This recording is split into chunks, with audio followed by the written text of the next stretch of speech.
All right. Hello, everyone.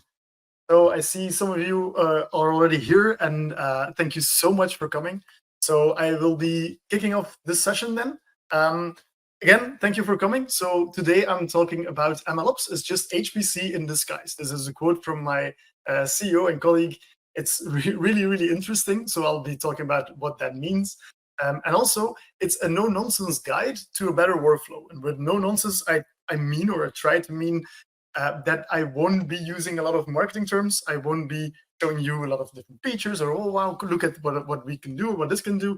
It's essentially just like showing you a workflow, showing you how you can go from training a model all the way to serving it as well, hopefully in a very interesting manner, and hopefully teaching you some things along the way. We'll also have a really cool demo about introducing drift in the model to try and monitor it, right, so that you can see it happening. And of course, it's still ClearML. There should also be some memes at least. So again, thank you for coming, and let's get started. So first of all, who am I? Who is the person you're listening to?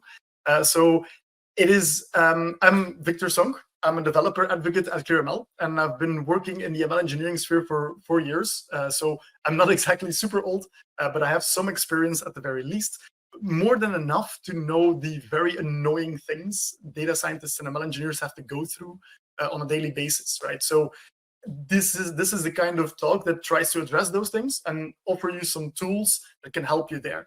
I'm also working on YouTube videos, most of the time on the ClearML channel, but also others, and also blog posts. But I also love tinkering and making things with ML, with machine learning. For example, you will find the ML Maker channel on YouTube that actually made a PC lock screen that only unlocks when you do 5 push-ups, which are detected obviously by machine learning. So if you like things like that, that could also be interesting to look at. Right, so this is who I am, but enough about me. So first of all, let's tackle the title, right? So HPC in disguise. I don't necessarily have a background in HPC, but from what I understand, it's multiple users running tons of parallel workloads on lots of remote machines. Essentially, like in layman's terms, that is what it is. And my CEO had this insight that essentially that's what machine learning is trying to do, right? We're also running tons of parallel workloads, which are training runs on lots of different machines. And we have kind of the same challenges, which is why the tools that are being built right now for MLOps actually are relatively similar to some of the tools that are already out there for HPC. And it could be very interesting to take a look at that.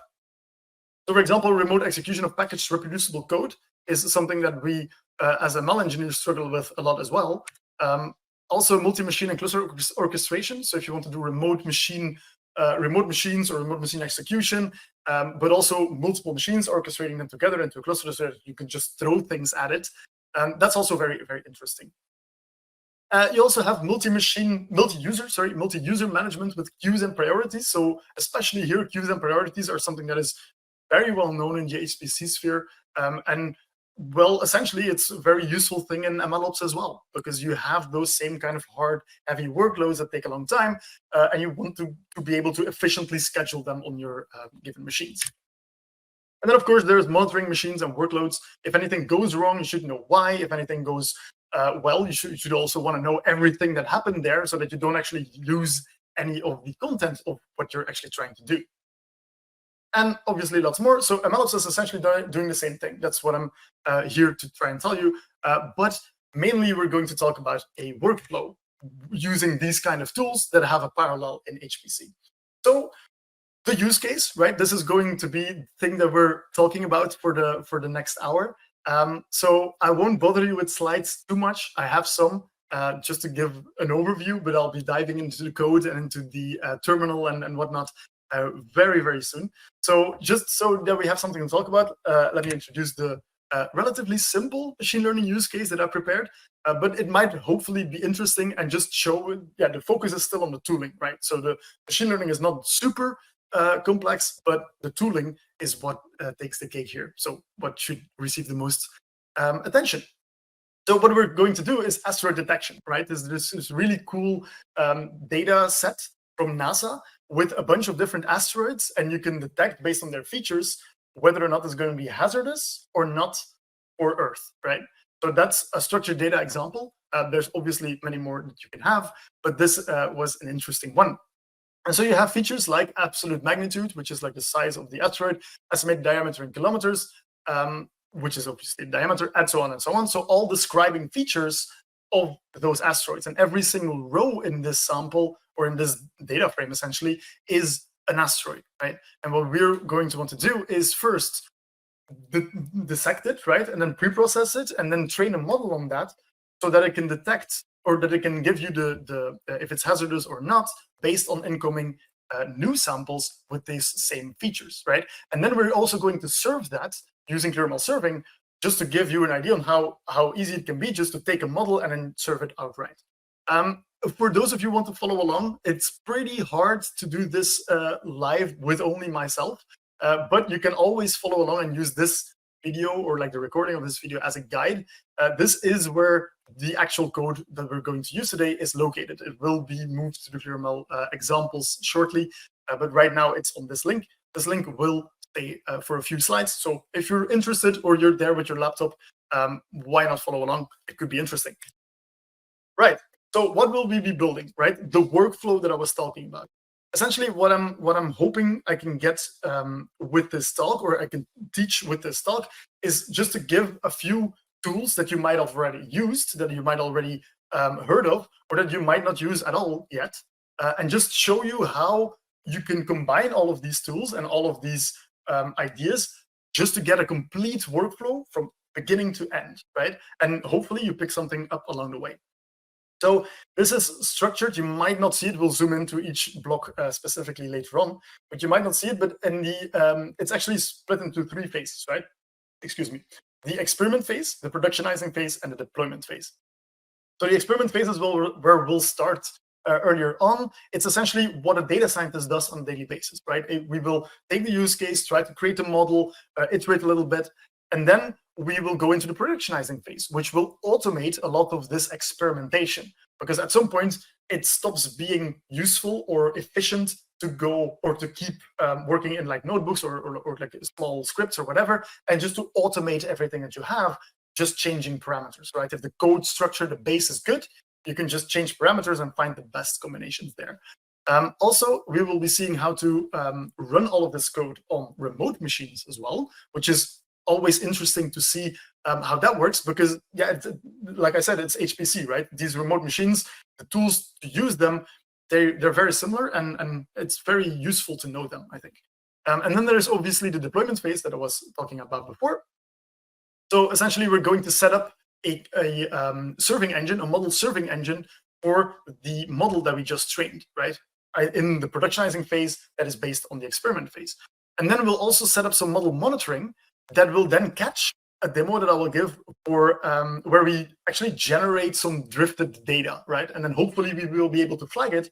And then if you follow along and you know this whole pipeline back to front, then it means that we can very quickly start to iterate and change things way earlier in the pipeline, and then just redeploy the model very, very quickly. So that's actually a nice boon or a nice bonus that you get from using these tools well and having your workflow click into each other very, very well, like just like a puzzle, right? So again, the GitHub for that is here. So let's start in the first phase, right? The experiment phase. So what can you see here? There's essentially 3 Python files. I'll go on them in the code editor really quickly, but essentially there's 3 stages in the experiment phase. So one is just getting the data. This is very, very simple. It just runs a query that just gets some data back, puts it into a data frame, and then does something with it, right? Hopefully, and this is what I'll show you, you will see the benefit of doing this in a dataset version, right? Instead of just downloading it or like pushing it to a CSV file somewhere with some random name and then using that random name in your next script. But then if you change the data again, it will have a different name and you'll overwrite stuff and things like that is why these dataset versions, but also the experiment manager exists, right? So like I said, you have dataset versions that will be passed through from script to script, right? So the getData.py will get the data, put it into a data set, then the preprocessed data will get that data set instead of just a random CSV file on a disk, and then process the data, obviously, or preprocess the data, put it into the preprocessed asteroid data set long term, and then we have a new data set that we can then use to actually train the model on, right? But this is very, very useful because now we have multiple versions of this data set. It's very easily accessible. And then obviously we'll also be using an experiment manager. So regardless of which kind of experiment manager you're a fan of, having one is very, very useful at the very least. So what we'll end up doing is we'll run these Python files and they'll actually end up in an experiment manager, in like a list that keeps track of every time you run the experiment. So the slide is blurry. You can see the slide on the repo. If the slide is blurry, and I have a feed right here, it doesn't seem to be, oh, slides are fine now? Okay, perfect. Right, so what problems are we solving, right? This is the last slide before I dive into the code. Essentially what I want to do with this is make sure that I'm not preaching to like a non-existing problem, right? So if any of these things fit your workflow, if you have ever had the inconvenience of having this in your own life, then these are the kind of tools that you want you might be interested in. So what problems are we solving? Experimentation is inherently chaotic, right? So once you get like a new project or you start something new, it can get really chaotic really quickly. And every single time I tell myself I want to be better organized or I want to do things better and like have better folder names and better file names, it never ends up being just what I want. And so this is what an experiment manager tries to help with. Experiments are also hard to reproduce. And this is something that is not necessarily part of every experiment manager. But what is very important is that you're, especially in, for example, like academia, but also if you're in the company world, right? It's very hard to reproduce your data, to reproduce your experiments, sorry. So you're constantly changing stuff, you're constantly adding or removing hyperparameters, and it gets really messy really quickly. And also, it's not necessary that Git can do everything for you here, because there's a really big change. Software development, you do something, you test it, it works, you put it in Git as a commit, and it's there. But in data science, you actually don't know if the model is performing good, even if it works. So you won't end up committing every single parameter change that you do, which makes sense. So that's also something that an experiment, which is a single run of your code, should be able to help with. And then it's difficult to compare and share experiments, right? So if you just dump everything to disk or put like a zip file, I had a colleague actually once that at the end of his notebook actually just had a function that zipped everything in the folder, gave it a name and timestamp, and then just put it in a folder somewhere. Essentially, that's how it works. That's how an experiment manager works, only there's a lot more time put into that in comparison. And then keeping track of dataset versions is hard. So now we're into the dataset versions. So if you have multiple versions, you might have multiple folders, for example, but then every data is duplicated, which is already a big annoyance. But also, yeah, you have to keep track of all the different versions. And if your code changes over time, who knows which code corresponded to which dataset version, right? So if you're just putting everything on this, that actually doesn't start or actually isn't very scalable. Again, something that we want to change or like help with. There are tools out there that can help with. And then the last one is sharing datasets to other people or machines is annoying. So if you've ever put a zip file of a dataset on Google Drive, I have. A lot of people actually still do. Sometimes it's warranted, I guess, but in a lot of cases, it just makes sense to have a dataset manager, a dataset version manager that just allows you to pull by specifying an ID, specifying a name, or saying latest, which actually can make life a lot easier. Right, so it's demo time. Enough talk for now about slides, of course. So if I go into my VS Code here, what you'll see is essentially, let me zoom in. I hope you can see it. Please let me know in the chat if you can't see it. Right, so what we essentially have is a few files here, right? So the getData.py is what you saw before, right? And let me just put it on here. The getData.py is here. Then we have the preprocessing data as well, and the model training.py as well. So I'm going to go through these a little bit more into detail. So essentially what the data set or the getData.py will do for you is it will just get the data, right? But to get the experiment manager working and just to add all of the tracking you will ever need, you actually just have to add a few lines, right? So we'll start by going over the experiment manager. So essentially we're using ClearML here, obviously. But we're going to import a task and we're just going to initialize it. And this is essentially all you have to do at first. If you want more details, obviously you can add more. But this is actually the very, very least you can do. If you just want to experiment around and just add a lot of things, you can just add these 2 lines and it will already start tracking everything for you. You just can give it a project name, which is in this case global. You can give it a task name. In this case, it will be get data, and it will correspond to this entry in the experiment manager, right? Then task type and reuse task ID are 2 other non-important arguments for now. And now comes actually the meat of the code. In this case, it's really not a lot, right? It's get data.py. So essentially, what is already good practice is if you're doing experimentation and you're doing any kind of parameter or using any kind of parameter, it actually makes a lot of sense to put it into a dictionary already. Like one global dictionary or like a configuration file, if you use Hydra, for example, this actually makes a lot more sense because it's easier for you in general, regardless of you using an experiment manager or not, right? But what is and the added benefit of that is that you can just call task.connect this config, and then the task itself, so the ClearML experiments, will now be capturing this as well.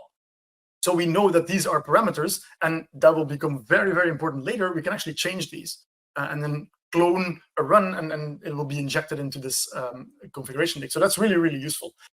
Then we just get some data, right? So the only thing that we did so far is just initialize the experiment manager and connect our parameters. And then the next thing we're going to do is get the data and the path to the file, right? So this is essentially the only line that is of actual code here. And it's just essentially saying, like, I want the database, I want to query the database to the DF, and I want the query to be this, right?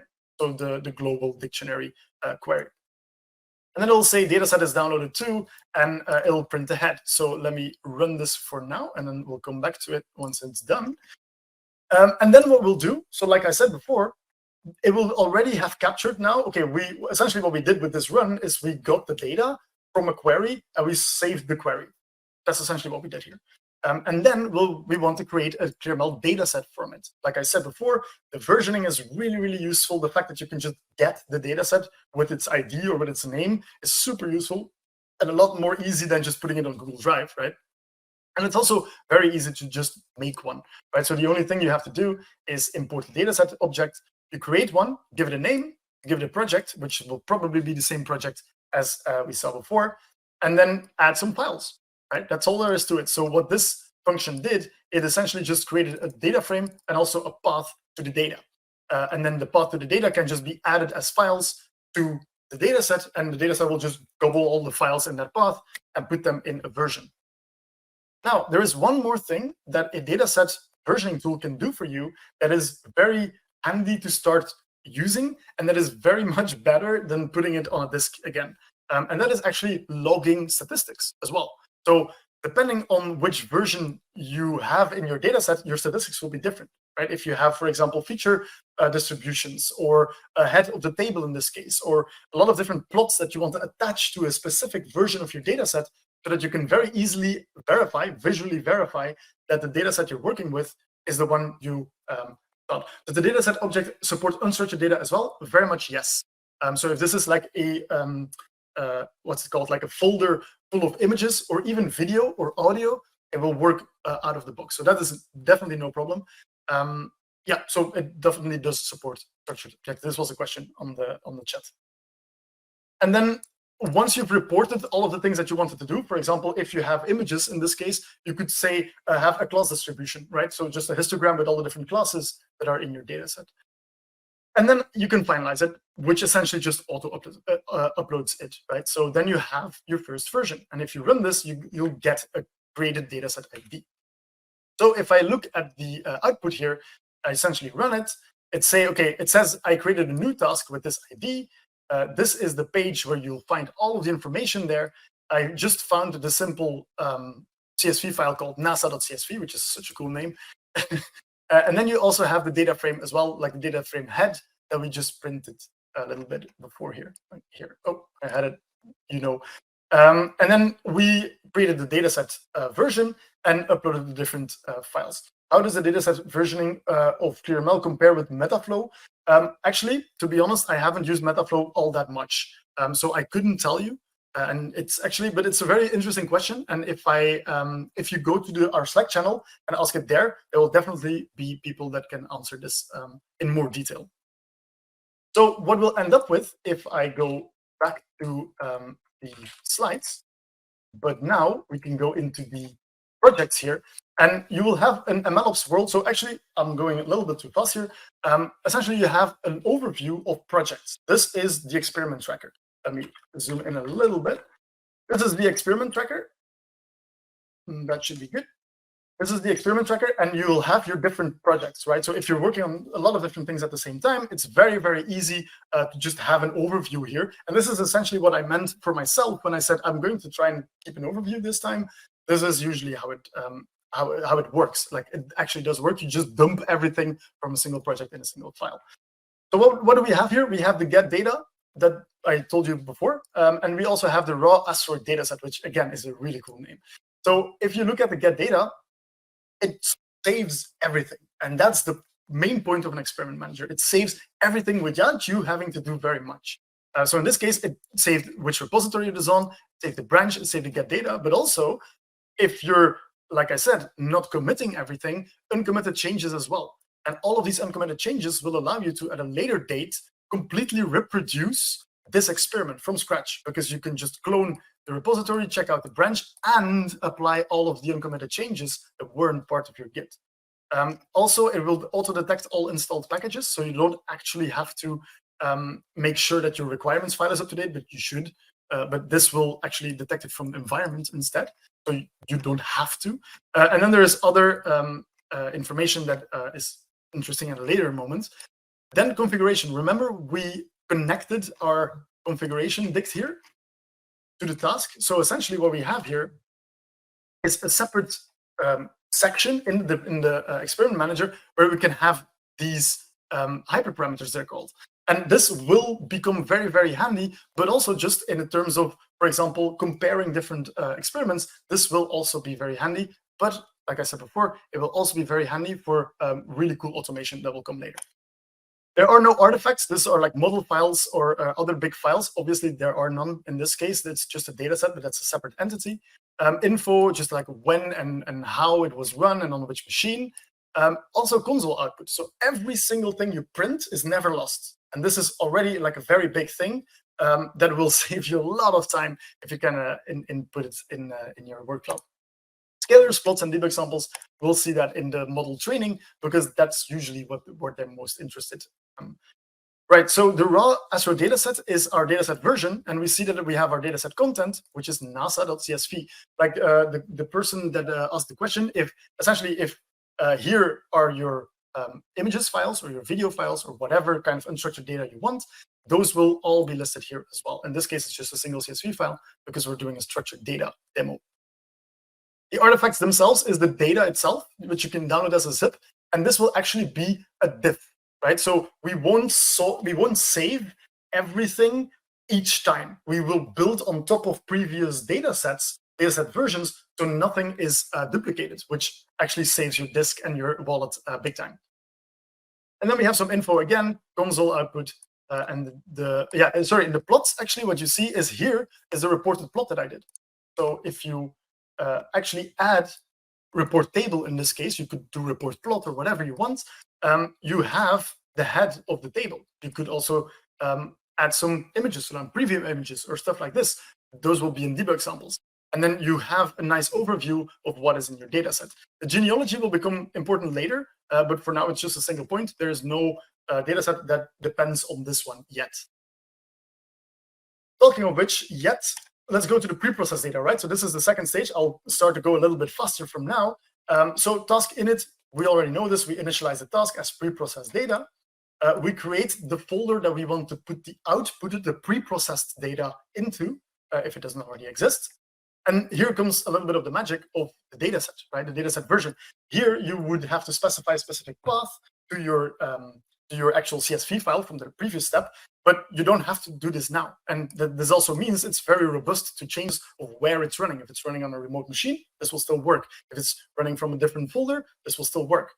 So essentially what this does is it gets the dataset name, in this case, the latest of the default, the latest version of the dataset with that name. It will get from this project, and it will essentially return a local folder. It will download it for you using caching. So if you run it again and again and again, it will just use the same thing that it already downloaded. get a local copy will give you a local folder. So we're saying here we're using that data set. Then we're doing a little bit of pre-processing. It's not much. So in this case, we're just reading it as a data frame. We're creating a new feature called average diameter, which is the average, surprise, surprise, of the diameter in kilometers and the diameter in kilometers maximum, like the minimum and maximum. And then we essentially do a subset of all of the data. So there are a bunch of features that we're not interested in, so we subset it. And then we save it to an x.csv file and a y.csv file, right? And so if you're a machine learning engineer, this is very, very well known. This is essentially your features and the thing you're trying to predict, which is, in this case, the column hazardous, yes or no. So you've put that out to a CSV. You've printed the y hat so that we have a little bit of visibility. So let me run that for now, that we can see it later. Right, and then again, we're going to create a new dataset version. So in this case, what we actually want is we want to be able to always go back. If something goes wrong, if our model doesn't do what we want it to do, we can always go back and then take a look at this dataset version and see, okay, what actually was the original data and what was the x and y data that we added to it. So instead of creating a whole new dataset for x and y, what we end up doing is adding the x and the y to the original NASA, and we can always go back. And so how you do this is just create the dataset just like you would normally, given the project, just like you would normally, which is in this case the same project as the dataset that we had before. The dataset name will simply be preprocessed asteroid dataset, which speaks for itself. But now what we can do is we can say, okay, I want parents dataset to be a list of this dataset. And this dataset is the one that we just pulled before. So it's the raw dataset. And because you say this is the parent, what will happen is if we put the x and the y CSV files in this new dataset, we'll also still have a link to the original data in the original dataset, which is the nasa.csv file that we used to train on, that we used as raw data, right? So you can always trace everything back.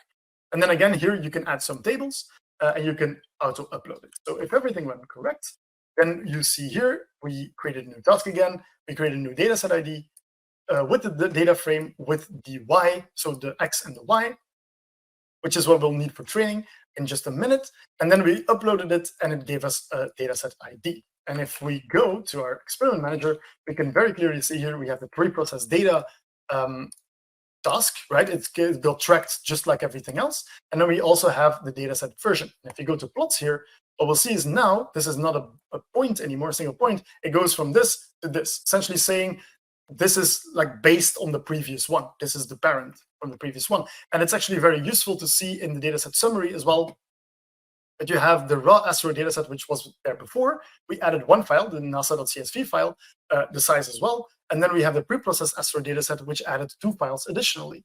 And then if we go to the configuration, we see the dataset content that now everything is there.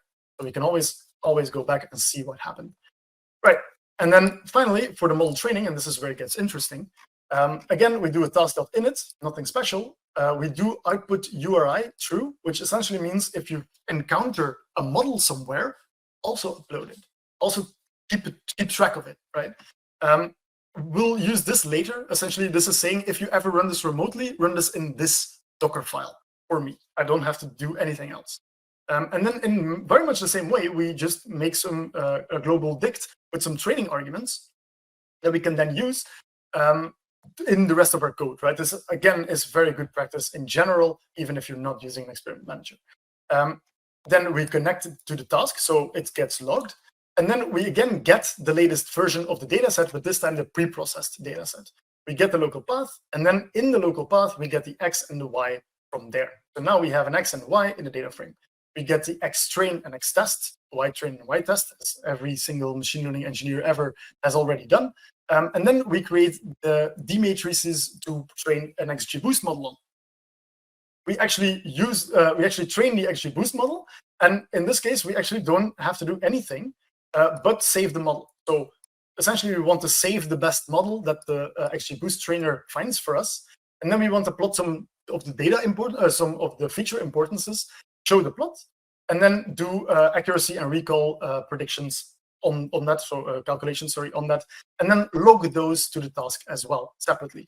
Now, bear in mind, we didn't actually change anything or added any line of code specific to ClearML but you will see that still the XGBoost model will still be logged, and the performance plot will still be logged. And that's because things like XGBoost, PyTorch, TensorFlow, stuff like that, and Matplotlib will always be automatically connected to ClearML. So you don't even have to add a single line, which is really, really cool. So if we run this, I was too late with this, so this will take a little while.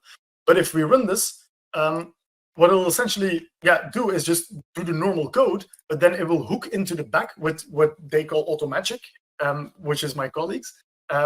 They call it AutoMagic, which essentially just takes detects that, okay, you're using that library. I already know how that library works, so I know exactly where to find the model, even if you don't tell me to. Which, again, you can always disable it if you want to, but by default, this saved my ass a lot of times, mainly because I forgot about it or whatever, and then it's there, right?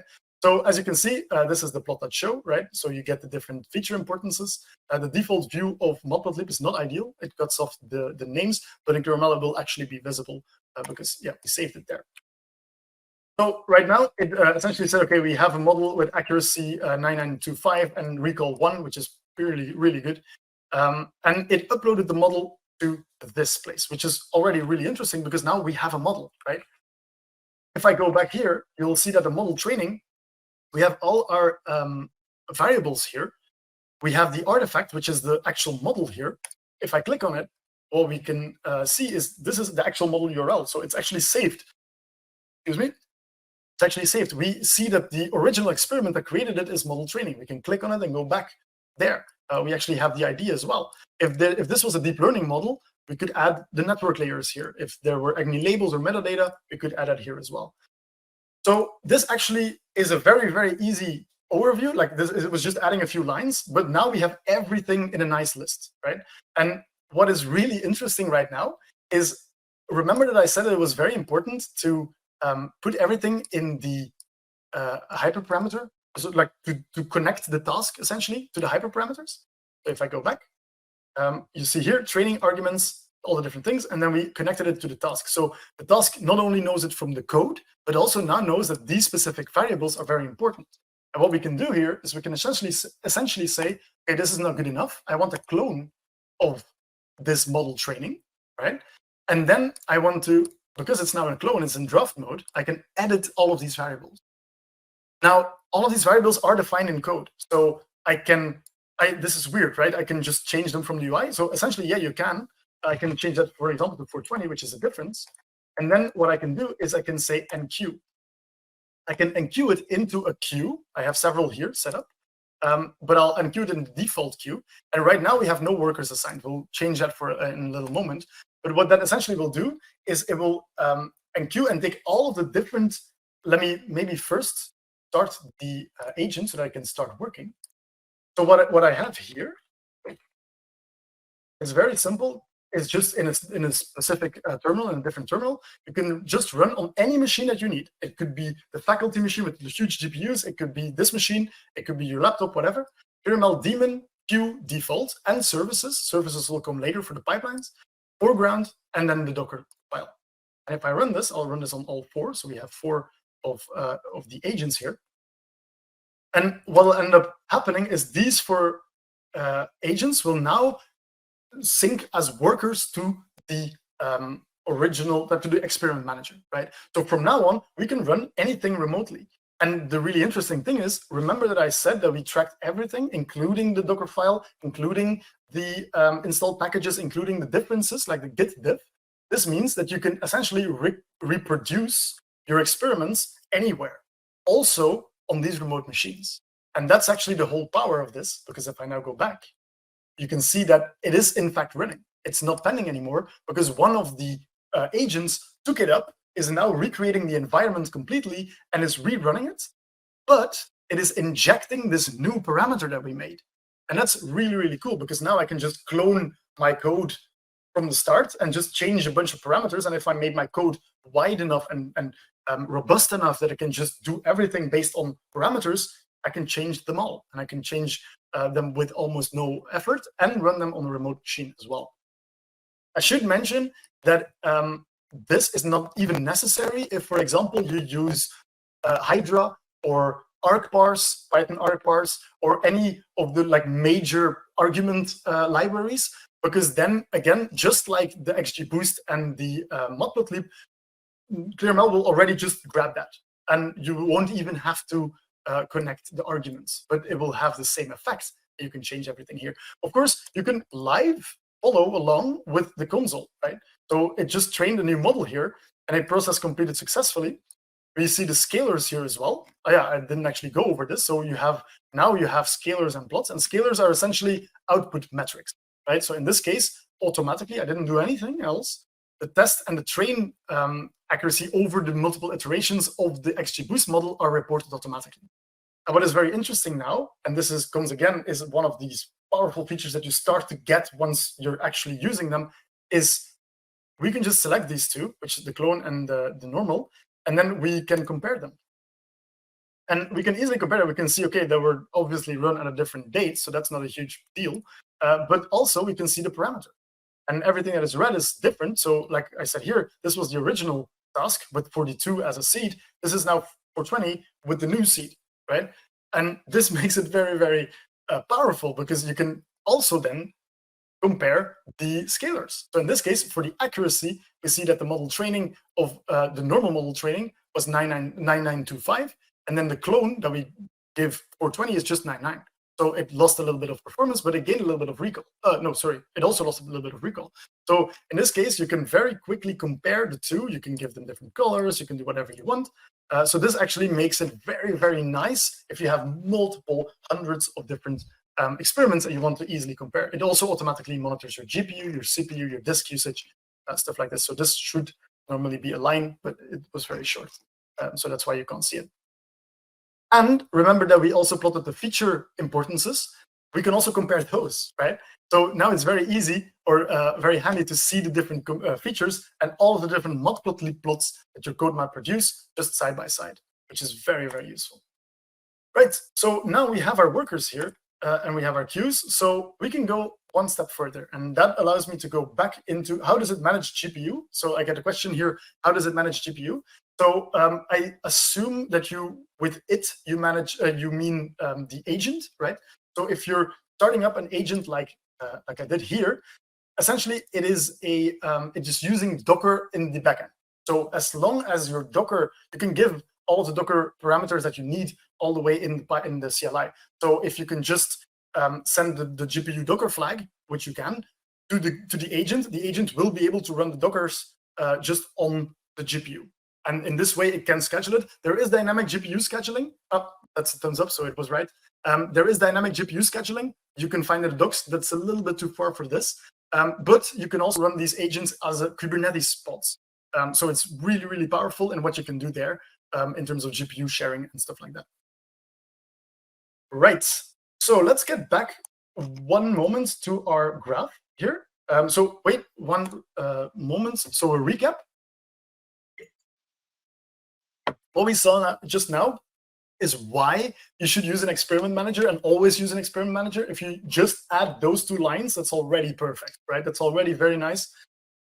It can get better if you do data versioning. Again, I'm not saying you should use ClearML at all. Like DVC is a very nice data versioning tool. ClearML has its benefits. There are others out there. I'm essentially just saying, please use those tools because, yeah, we see that they're not used at all sometimes, and that's really, really bad. Cloning and adding experiments is a very powerful feature. So at the moment you have your experiments, it's completely reproducible. You can start doing everything you want, anything you want. And then we also saw the agent for remote execution. Right. Take a breath. So we went through the experiment phase like that. This is actually a part that a lot of people already know and already use, right? Now comes the productionizing phase. So essentially what I want to do here, or I want to show you, is how easy it can be to just build on top of the effort and the blood, sweat, and tears that you put in to add these experiment managers and experiment manager calls. And I want to show you how powerful they can be once you start scaling up. That's the idea. So once you're in the productionizing phase, what we're going to do is we're going to take a look at pipeline.py, which will essentially is a small script that can chain together these experiments that you just wrote and then build them into a pipeline. And remember, we can clone those experiments. So we can just clone every experiment, build a pipeline out of it, overwrite the hyperparameters, and then come out with a wholly different thing. So that's really, really fun. Let's start with that. And obviously, we'll be running it on the agent because now we know how to do it. We'll get the data first, we'll pre-process it, and then we'll make 3 clones of our model training script, our model training experiment that we saw before, and then inject the different parameters in that. So to do a sort of light hyperparameter optimization, and then have just a simple function there that picks the best model and tags it. But again, what are we solving here before we dive into this? So remote execution is time-consuming to set up. With this, I mean that especially if you're with multiple people, if you have one or more very powerful machines, either like in your faculty or on the premises of the of your company or in the cloud, it's really annoying to have to set everything up with SSH, or then it takes a little bit of time to put everything like an Ansible script or automate everything. So remote execution can be time-consuming, and it's not always ideal. Sharing machines with multiple people suck. I've heard horror stories of like faculty members not having like queuing or stuff like this. So everyone just SSH'd into the machine and just killed each other's scripts, training scripts, just to start running their own because they had deadlines. Stuff like this, we don't want this. There are better tools out there that do this for you. Running a bunch of scripts sequentially is inefficient. So if you have to do it manually, it's annoying. If you have to do it automatically, you have to write the script for it, which is fine, but then you have to update it every single time it changes, and you can't really change a lot about it. It's inefficient. It's not bad, but it's inefficient. And then rerunning everything with new parameters is even more so, because now I want to start doing new stuff, and I can't do so because I have to change all the parameters. What was the different versions of my code? It's all a big mess. And then again, also monitoring who did what, when, and for how long. If you're just SSHing into a machine, you won't have this, or at least not out of the box. Right, again, demo time. So let me go there to the pipeline.py. Essentially, what we're doing here is we're just defining what's called a pipeline controller. Right? So we're importing this from ClearML, automation. I'll go over the functions shortly. But essentially, we're creating a pipe here, which is called Asteroid Pipeline, really cool, in the global project here, and version 001. And it's just creating a pipeline controller is just an object into which you can change stuff and add steps, right? So, for example, you can set the default execution queue to default. Like I said before, the agents that we just started, they're listening to the default queue, so that's fine. The default is fine. The pipeline controller itself will be queued in a special queue called services. And that's also why I made my ClearML agents also listen to the services queue. That's just the orchestrator. That will do all of the bookkeeping, essentially. It's really nice to have it in a separate queue like services, because then later, for example, if you have an autoscaler, ClearML also has an autoscaler, you can actually have it autoscale only very simple machines, very small machines for the bookkeeping stuff, and then have like GPU machines for the heavy stuff. So that's why it's interesting. And then I want to add pipeline-wide parameters. And that's also something you can do, is because we'll see in just a moment, you can clone a pipeline just as you can clone an experiment. So that's actually why you want to add parameters here to your whole pipeline that are then used in subsequent steps. So in this case, I'm making 3 training seeds, and I'm also repeating this query that you saw before in the getData.py. And now we're ready to start adding steps, right? So the pipe add step, the name that we used before is getData, right? So this is an experiment that's already in the experiment manager. You can do it without it being already an experiment manager, but in this case, it's already there. So why not use it? This is the project that we're going to use. The base task name is getData, which is the actual name of the experiment, not this. This was a mistake of me. This is going to be the name of the step in the pipeline. And then what you can do here is a parameter override. And that's exactly what I did manually just a few moments ago, is you can just get the general query. If I go to the experiment manager here, MLOps world, there we go. And I get my data. You can see here in the section general query, this is what we want to override. And we want to override it with the pipeline parameter for query, right? So in this case, it won't change anything, but like I said before, you will be able to change this later on. I'll actually run it already because this takes quite a bit of time because it has to set up the environments for every step, obviously, to make it completely reproducible. Then we add another pipeline, another step in the pipeline. So this time we call it pre-processing data. And this time we can say, okay, the parents are get data. So this will follow up on the other step. Global config project name. The pre-processed data is the name of the base task, so the actual experiment that we want to use. And this is just as an example. You can, if you want, use pre and post execution callback functions. So these functions will be called before and after the node gets run, and you can change some things here or get some information here. We'll just print some of the information here, but you can add anything you want.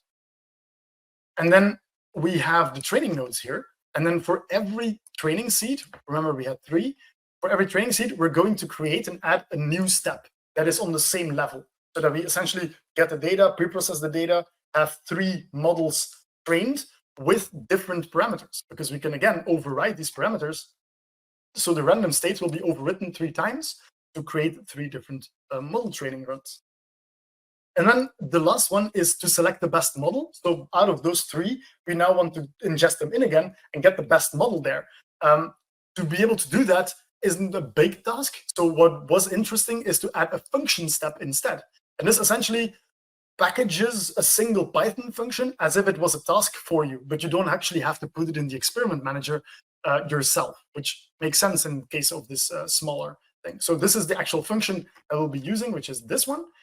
It will essentially just import the output model, so it can report the model, keep track of the current best, and then for each of the nodes that it gets in, it will essentially get the accuracy, see if it's best or not, and then output the best model so that it becomes the output of the whole pipeline. Right, so as inputs, of course, what we're going to do is for every node in the training nodes, so every one of these 3 nodes, we're going to give the ID as a parameter to the function. But that's relatively easy. It could also be a task, and then it would be a parameter override. Right, so if I start this task, it should have already said here, terminating local execution process. And then what this means is it packaged everything, it found everything, and now it sent it all the way through the queues so that for the agents to handle off, right? In this case, it's still my PC, so my PC is still doing the same thing. But in real life, it could be a completely different machine that is now currently queuing it. If I go into the pipelines view here, you'll see it right here. So asteroid pipeline, this is where we're at right now. So this is what you hopefully expected. You have the get data, the pre-processed data, model training 1, model training 2, and model training 0, which are the 3 trainings, and then select the best model. We have the pipeline parameters. Sorry, if I don't select a single node, we have the pipeline parameters here. So you have select star from BF where year is smaller than 2021. And we have 42, 420, and 500 as training seeds. And then we can see here that they're overwritten. We can follow along with the execution of the actual pipeline, or if we select a single node, we can follow along with the progress of a single node, right? So this one is just finished. This one will get going. The 1 minute 40 is a fixed cost. You have to set up the whole environment, install all the packages. Of course, this is the first time it's running this particular configuration, so it is not cached yet. It is obviously cached over time. But this can take a while, and it's just a fixed cost. If your training takes like 10 hours, this will just be negligible. Right, so hopefully you've been able to see the power of these pipelines. I will now go back to another pipeline. Let me go to this. This is where I actually run this before in a different environment. And what I can actually do, which is very interesting, actually, I won't do that yet. I'll first show you the serving because it's going to be interesting to see how we can actually solve an issue. So I'll leave this pipeline running, get to the serving, and then we'll come back to this pipeline to actually create a new one if it's interesting. Right. So just to recap, what we have seen, we have seen the pipeline controller script, right? How you can just very easily add steps to a pipeline that already exists, and it will just take that environment, recreate it, and rerun your experiments. And then we can clone and change the arguments. We'll see that in just a little bit. But essentially, you can clone a pipeline like you can clone a task, and that's actually really, really powerful. And we'll see why in a minute. And then also model tagging and querying. So what I mean with that is that if I go here to the different pipeline that I wanted to show you. If I can go to the tag best model and see the full details, which will bring me to the actual task overview, what I can see here is this is the model that it produced. If I go here, you can see that it it doesn't have a tag. It should have a tag. Demos always don't want to work with me. So essentially, this is the one that has the tag. It also is made by Select Best Model. But essentially, it gets tagged in this way. And what makes that interesting for the serving later, but also in general, is that you can filter both in the UI and, for example, here I can say tags pipeline winner. So it only gives me this, right? But I can do the exact same thing with the serving, just to make sure that I always serve the model exactly like the one that I want to serve, right? So that makes it very, very useful. So you can do all kinds of fancy stuff with the tagging as well. Right, so model tagging and querying. Now the deployment phase. So this is the last phase. This is in my opinion, most fun one or the most interesting one. I have a question. So from an MLOps perspective, how are pipelines better than stacking all the steps, methods in a script and have experiment tracking with that? So that's a very good question. It is, in essence, it's just easier, right? It is a script that you write, so it isn't very much different. But what is the very powerful difference here is that in this case, like I showed you before, is you can actually overwrite these parameters. So you could technically do that in a script as well. That is true. But the pipeline itself also has the different logs all in a nice environment. So you can click on the different nodes and then see how they're doing. Essentially, you could do the same thing in a list, right? If you just have a script and have everything in the experiment manager, you will have a list of the different nodes running at that time. It would work, right? It's just a convenience thing, I would say. The overriding and the cloning of a whole pipeline is something else, though. Because at that moment, and I haven't shown you this yet, I will show you this part of the deployment phase, but essentially you can clone a whole pipeline, which means you can then change the parameters and rerun the pipeline just from the UI, right? And that is less easy to do with the script. But again, if you're good at scripting, go at it. Like if you have an experiment manager and everything is tracked, that's the most important part. I think a pipeline is just a convenience and has some benefits indeed as well. But yeah, I hope that that answers your question. So got it, thanks. I hope that was a good answer. Right, so the deployment phase, we're already 52 minutes in, so I'm very glad you're still sticking around. I hope you find it interesting. The deployment phase is as follows, right? So we're going to use ClearML serving, which is a primarily CLI-based tool, right? It's made for convenience so that you can very quickly serve a model, any model, also GPU models. I'll show you the structured data, of course, but there are also examples in the repository for GPU models, just with like a few commands, right? So that's exactly what we're going to do. Also, what we can do here is maybe to go into that a little bit more, we have the CPU and the GPU workloads. The CPU workloads will be run on Intel's One API, which I think was OpenVINO just a while ago. It is not yet in ClearML as of speaking of this. I mean, it's in the beta, but it will be there very, very soon. The GPU is actually built on NVIDIA Triton, and I think I'm speaking the truth if I say that NVIDIA Triton is really freaking fast, and I think most people tend to use this lately because it supports so many different models and it's so well optimized for NVIDIA hardware that it's kind of sad to not use it. But then there is a wrapper around that does custom pre-processing, custom pre and post-processing actually. So what we can have, and this is a Python file that we'll look at in a moment, is a pre-processing serving.py that essentially takes in new data, can pre-process it however you want in Python code, sends it to either One API or Triton, then gets the result back, post-processes that, and then sends that back to the user. And then also, what this wrapper will do is it will generate a whole bunch of statistics that you define yourself. And again, ClearML is open source, completely open source. So that means that we essentially offer the metrics that you just defined as an API, and you can use whatever you want with that. It's in Prometheus. It's all sent through Prometheus. So you can pull that if you want to and put it into your own detection models or drift detection models or whatever, own monitoring stack. or you could use Grafana or something similar to do it yourself. I'll be using Grafana in this case, which will do the model monitoring, and then will induce some drift as well.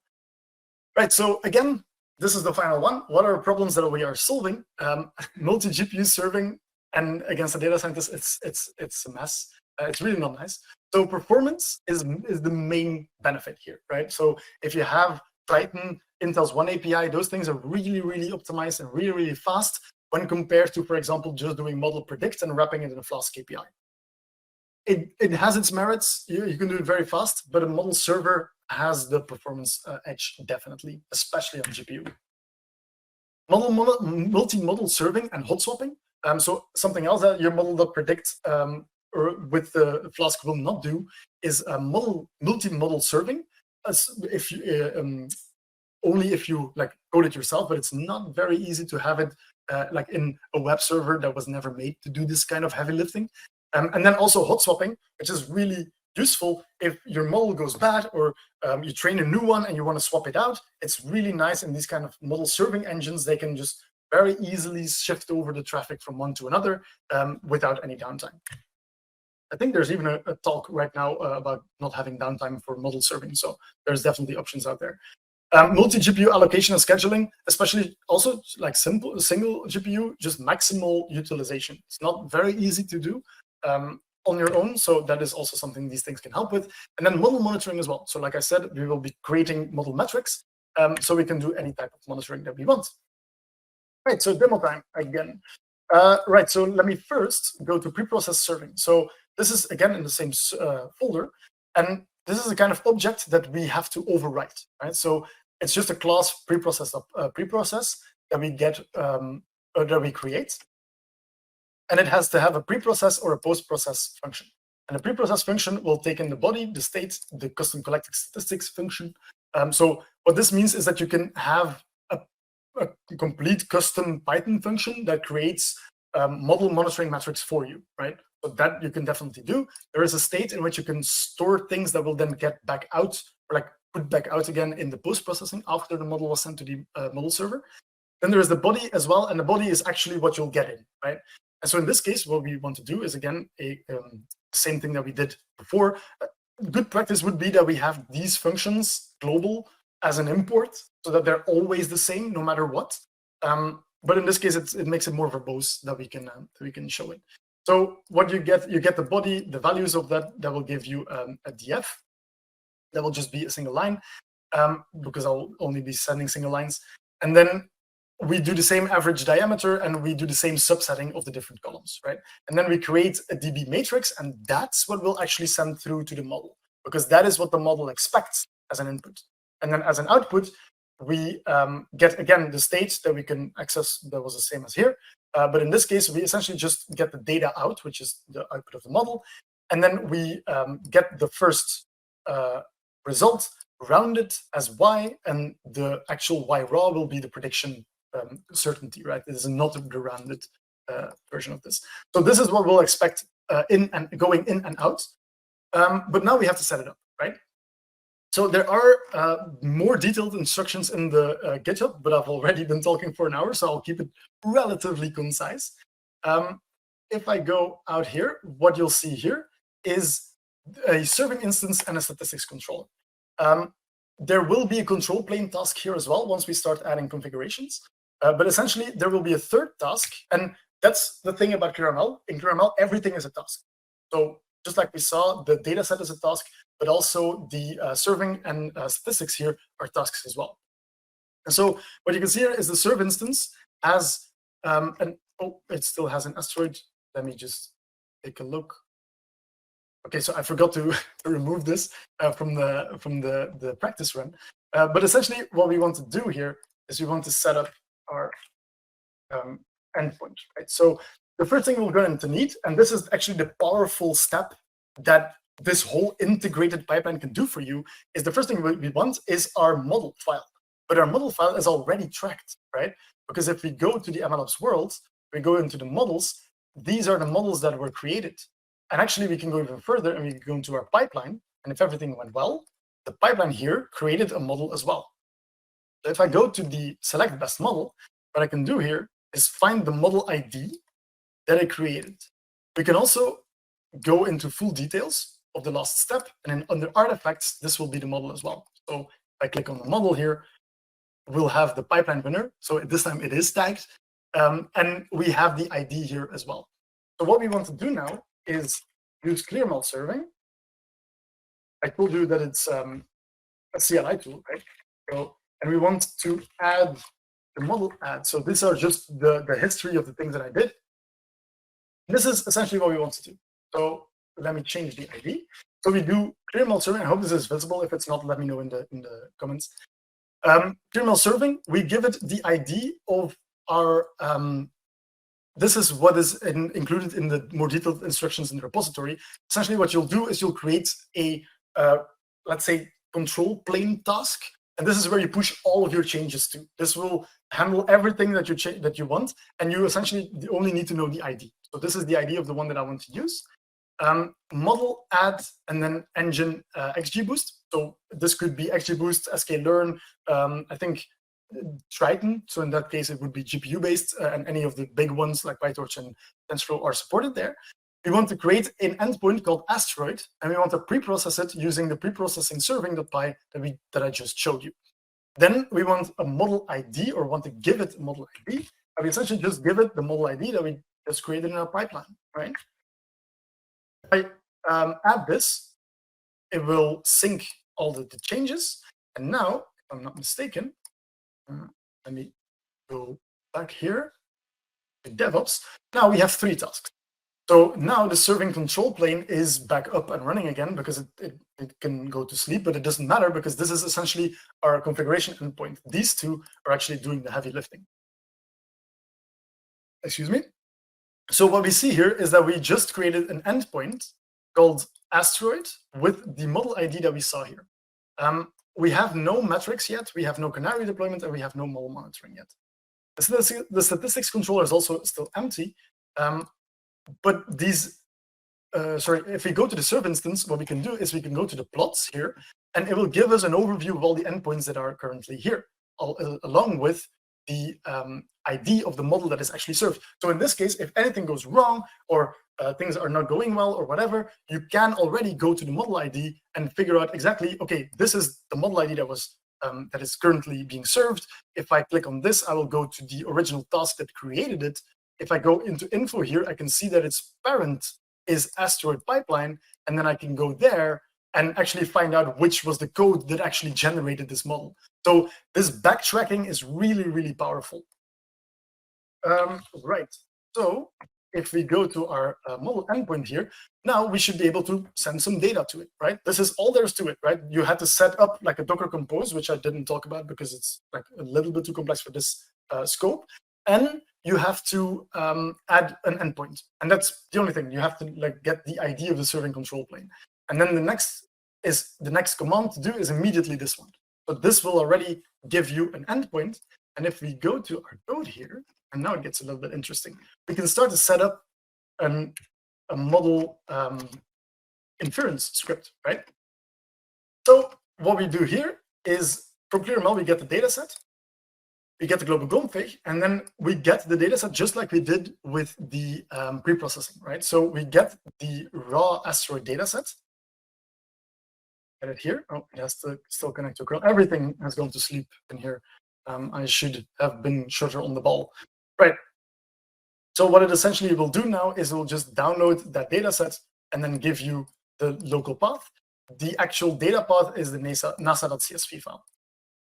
Right, I'll read the file, and this is just the original data, right? So nothing changed here.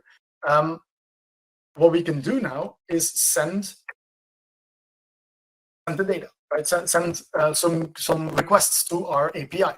So you can see here it's requests.post. Oh, not move this. It's requests.post. Let me show you the output. To my local host. So in this case, I am actually running ClearML serving via a Docker Compose setup on my local host. You can Docker Compose set up it on any machine. You can also actually run it on Kubernetes as well. So you could go as far and beyond as you would want to. Then we serve it. We ping the serving endpoint on Asteroid. This is our endpoint that we just created. This is this one. this serving URL called asteroid. And actually, it works really well. We get only 200s. We get the Y and the Y raw just in the way that we expected it to be. And the keynight might have seen that I get here the raw asteroid dataset. This is because we actually send it raw data, and it gets pre-processed by the preprocessing serving.py that we added to the endpoint, right? So this actually makes it really, really useful. Now, what I want to do is induce some drift so I can show you how you can actually start to monitor the model as well. And then we can actually very quickly retrain a new model to combat that drift, right? But the first thing we'll have to do is actually add some metrics, right? So if I search for my metrics here, what I saw before, if I go actually to my experiments here, to my experiments here, what I saw while training the model training right here in the plot section, is that absolute magnitude and minimum orbit intersection, these are so cool names, are actually the most important features here, right? So let's just put some metrics or like monitoring on those two features and see if they change over time. So what I want to do here is ClearML serving, get the same ID. This is still the same ID of the control plane. So again, you're pushing everything on this control plane, on the serving control plane. And that will then sync every minute or so to the different serve instances and statistics controllers. This so that you can do easy hot swapping and stuff. Right, so where should I go now? So here, we have the ID here. We add some metrics on the endpoint called asteroid with the variable scalar, absolute magnitude, and then a bunch of buckets.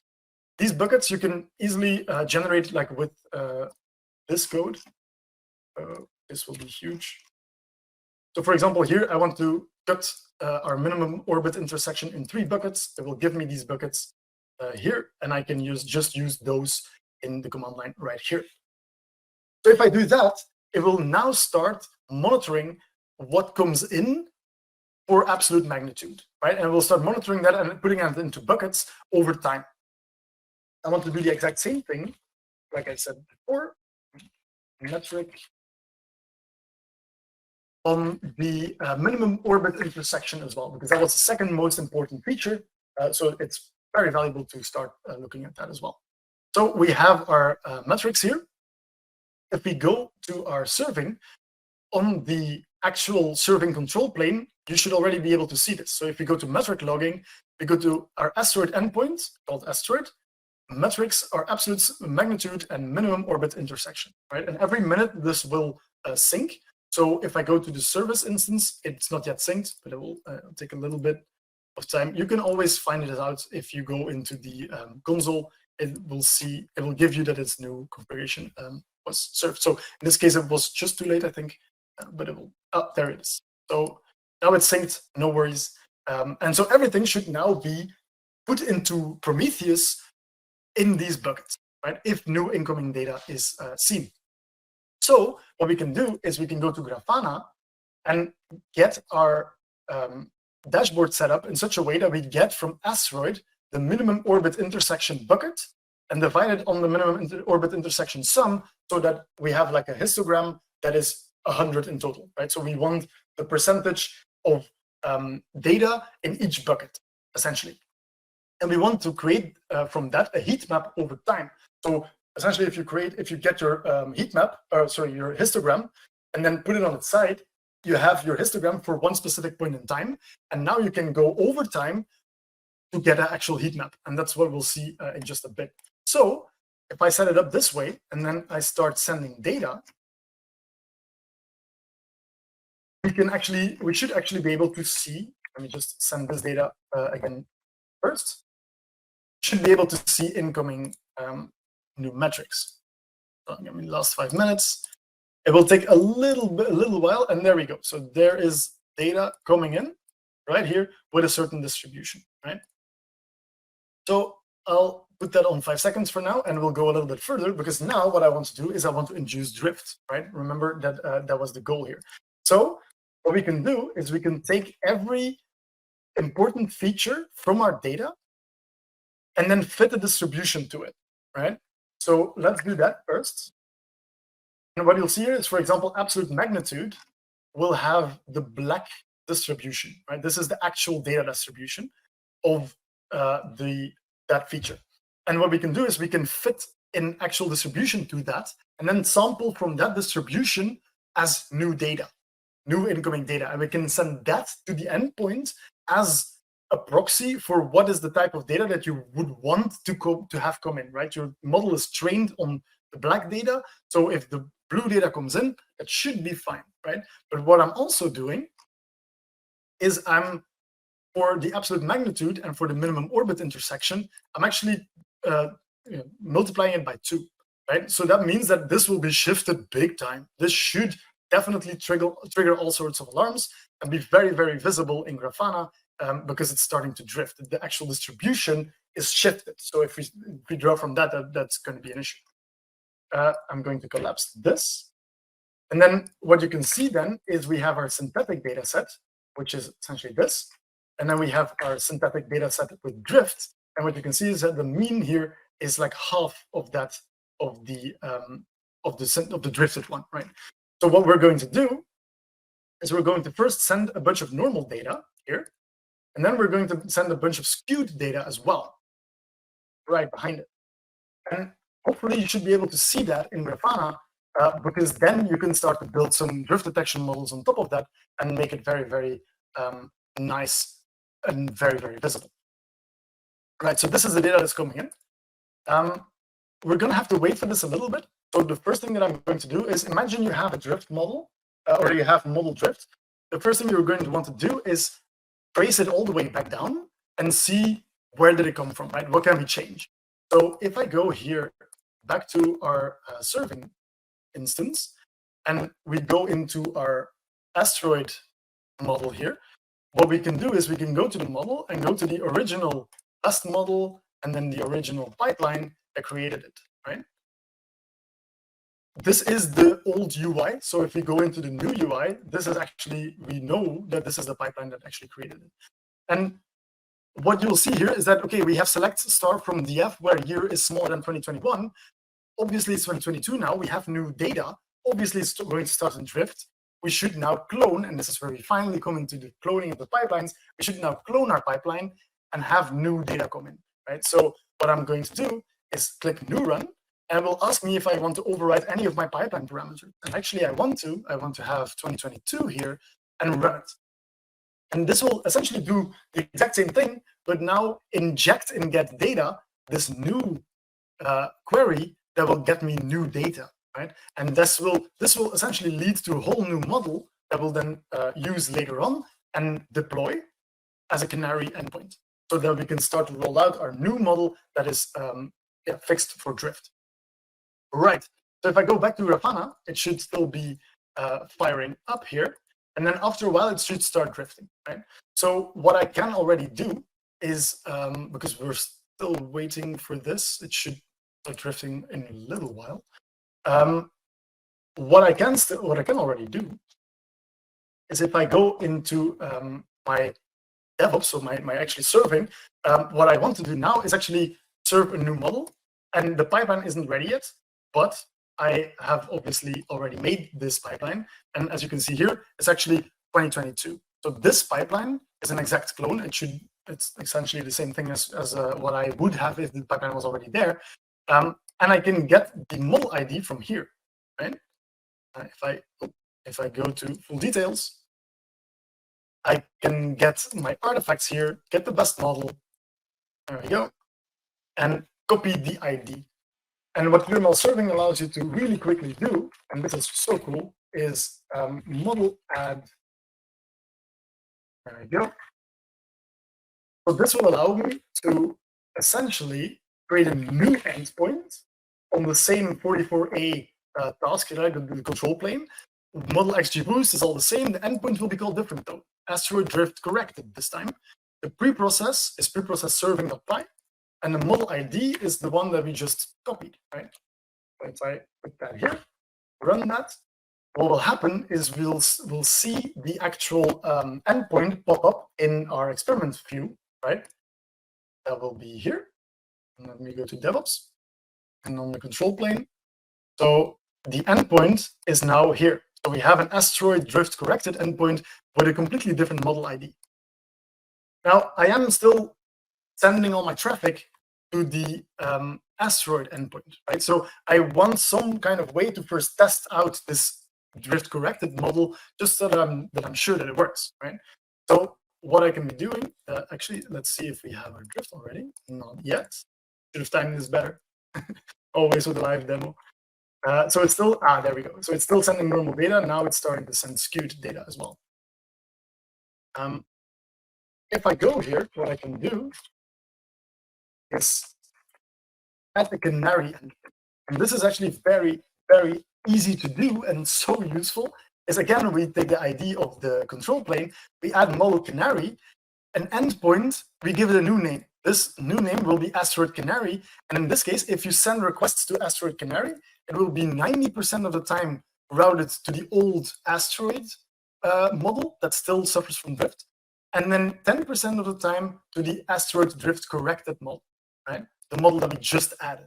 So if I just add this, you can see with just a bunch of CLI commands, we now have two models completely running on two different endpoints from two different pipelines, from two different pipelines that are constituted of a lot of different experiments, and they're all served on an asteroid canary endpoint. So this is starting to get really interesting for in like real life, right? And this is where you actually see drift starting to happen, right? And so if you use Grafana, you can also add things like alerts, right? So one alert is currently firing because it detected that something went wrong. And if I view it, you can see that, okay, obviously this is the, let's say, temporal difference of the distribution of your metrics over time. And so the distribution is starting to shift big time, obviously. So this is why it's alerting. And then you can get Slack alerts, you can get email alerts, you can get whatever the hell you want in there. If I go back to my dashboard here and go to the last 15 minutes, you can start that it seriously starts to drift over time. And it's very, very visible with these kinds of plots. So it's a very nice way to keep everything like this in check. Excuse me. And then obviously you can add things like latency, things like the drift that you already see, things like output classes. You can all add this yourself because it's Grafana. It's all in Prometheus. You can add it however you want. Right, so we started to send skewed data, but I want to first check if my endpoint is already online, right? So what I can see here is that we actually do have an asteroid canary right now. So if we go into our serve instance, not our control plane, but our actual serve instance, we can go into the plots and we can now see our distribution here. So we have our asteroid, old endpoint ED9. This was the old model that we served before. And then we have the new model that's trained on 2022 data as well.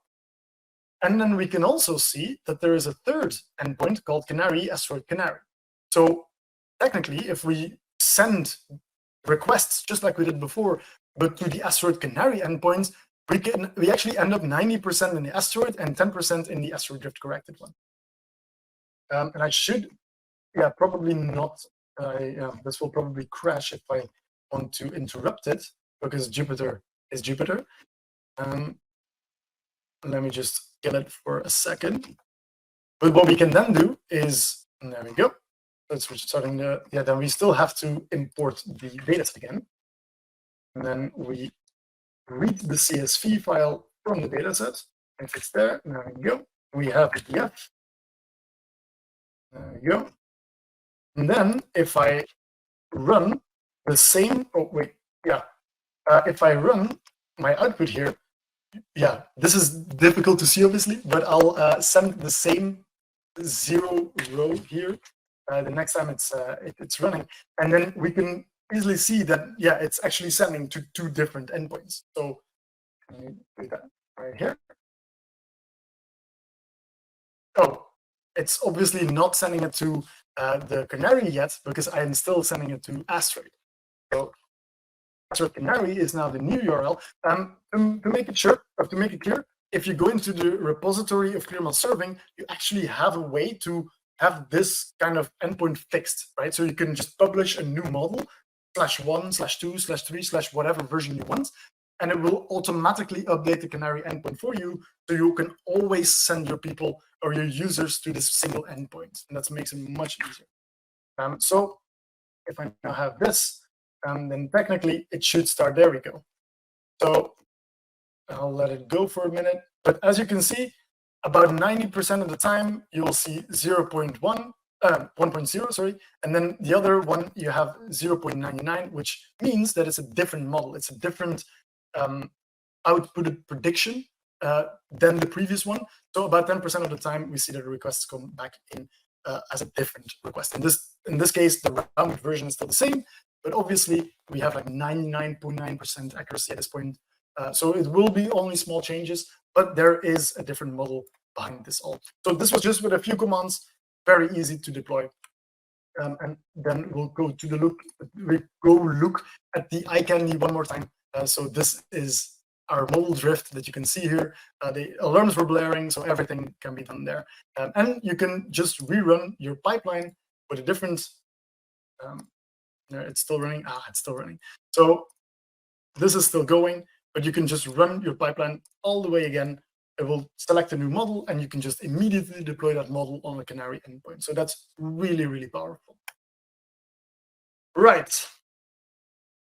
Finishing off, we have our recap. So what essentially we did this time, we didn't end up setting up a server, but you can still read in that in the repository and the documentation of ClearML serving. We did define custom pre and post processing, which we can see, right? Or you can do whatever you want in that function. You can even send states through.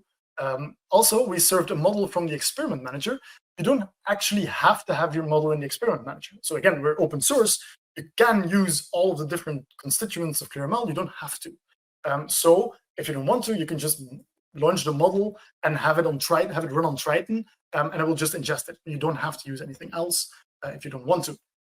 But you can actually serve a model from the experiment manager, because your experiment manager is essentially your model repository. If you also use the tags, especially, you can query on the models as well. So if it's your model repository, you can just select, okay, I know that this is the best model because it's trained by this pipeline, click, click, click, and it's all there. So serving the model from the experiment manager and then setting up model monitoring using Grafana. There are more detailed instructions in the GitHub repository of this example if you want to try it out for yourself.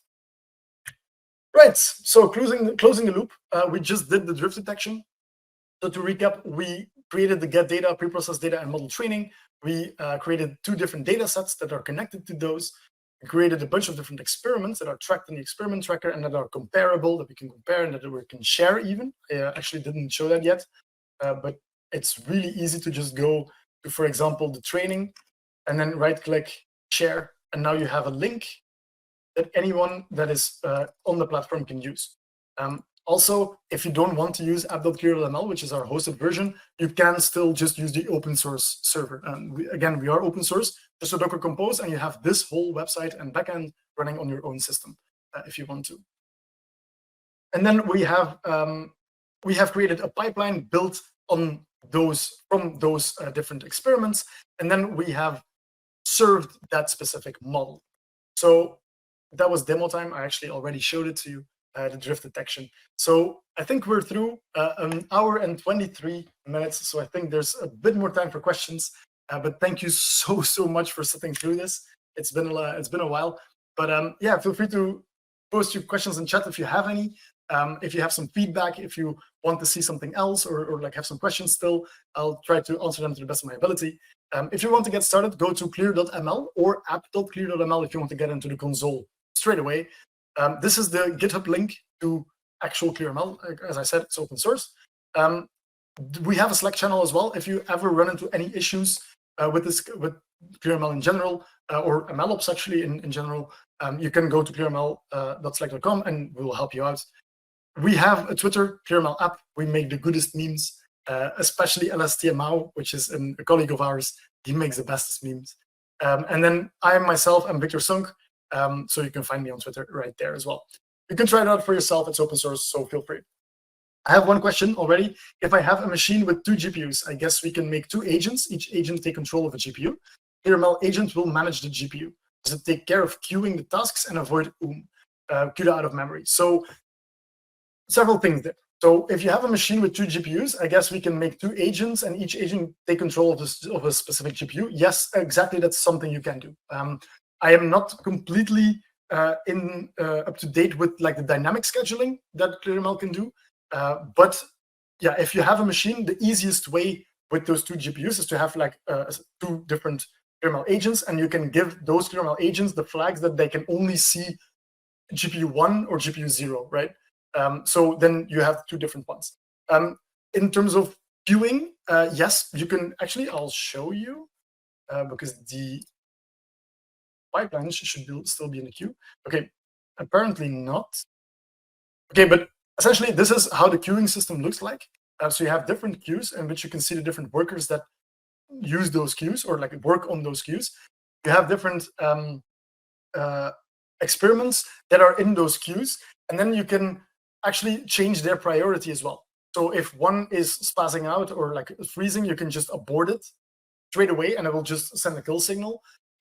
You can say that it should wait or like be, let's say, give its place to a different experiment by just dragging it up in priority. So that's something you can do. And if it has an yeah, if it's a Linux machine, it will just kill the task, but the ClearML agent should recover from that because it just is managing subprocesses. So the Docker container will probably be killed, but not necessarily the agent, which is why it's relatively robust.